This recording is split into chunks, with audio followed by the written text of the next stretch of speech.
Welcome to the deep dive. Today, we're going to challenge how we usually think about originality and innovation. Yeah, exactly. Ever wondered, say, how the iconic iMac G3 got that wild, colorful design, completely broke the mold? Or even something like IKEA's flat pack furniture. How did that become, the way they do things?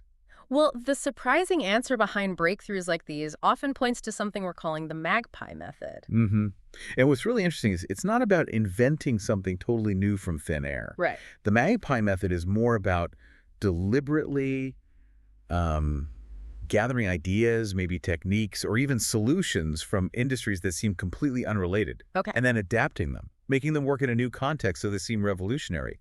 It kind of challenges that whole myth of the lone genius. Totally. So our mission today is to really unpack how this magpie approach actually functions. We've got some Mm. pretty counterintuitive examples, That's a play. and we want to explore what it might mean for your own thinking, when you're stuck or looking for fresh solutions. Good plan.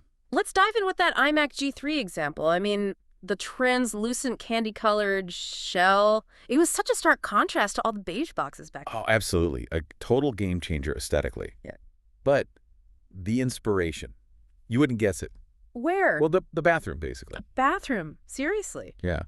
Jonathan Ive, Apple's design lead at the time, he previously designed things like shower fittings, toilet seats, that sort of stuff for a UK company. Huh. Okay. So he had loads of experience working with translucent plastics, curved forms, Mhm. the kinds of things common in bathroom products. Right. And those materials, the manufacturing processes, even just the feel of those consumer items, that directly informed one of the biggest design shifts in computing history. Wow. So it wasn't just a visual similarity. Not at all. And you can trace it forward, too. When Apple went to aluminum unibodies later, they were adapting finishing techniques common in, like, high-end faucets. Faucets. Yeah, that super glossy jet black iPhone finish. Its ancestor is basically in luxury bathroom fixtures. That's the Magpie Method right there.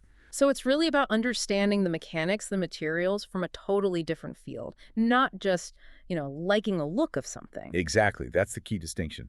It's intelligent borrowing and recombination, not just imitation, Yeah. like a magpie collecting shiny bits, but using them to build something intricate and functional. Right. It argues that the best innovations often come from really broad exposure, systematically adapting things across different domains. Precisely.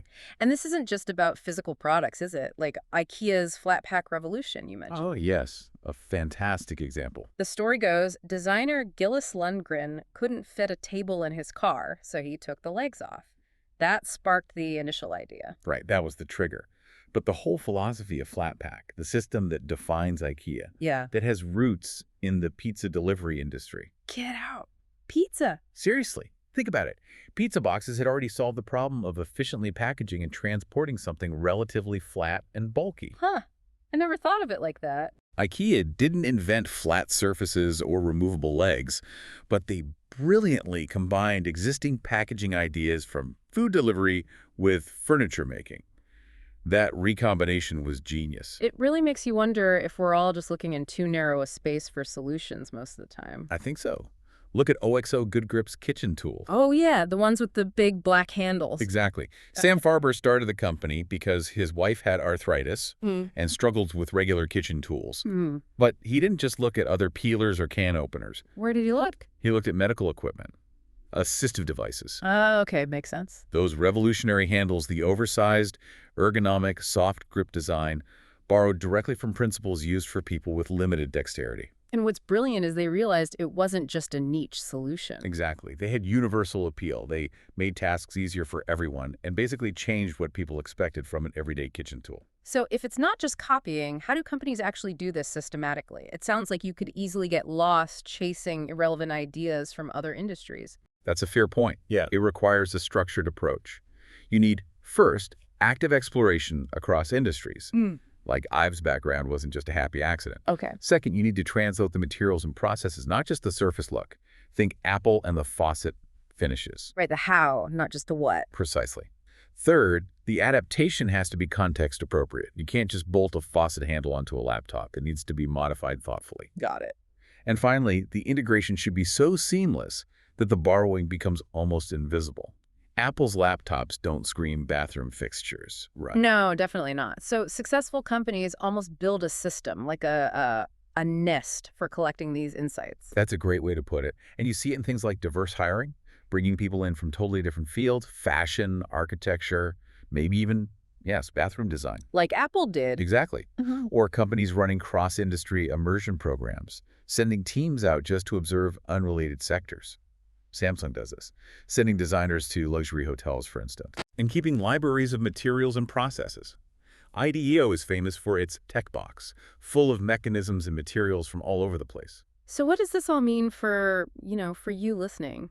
Well, I think the big takeaway is that true, groundbreaking innovation doesn't always require inventing something completely from scratch. Right. It's often about being a smart collector, a good observer across unexpected fields. It's about seeing how existing solutions, existing shiny objects, can be brilliantly recombined and recontextualized, just like that magpie building its complex nest from found items. So maybe a final thought for everyone listening. Yeah, perhaps the next time you're facing a really tough challenge, instead of asking, how can we create something totally new? You should ask. Okay. Ask, where else is a similar problem already solved? Or maybe, more poetically, where can we find something shiny to add to our nest? It encourages you to actively look outside your usual field. A great way to frame it. Apply the Magpie method. Exactly. Start building your own nest of borrowed brilliance.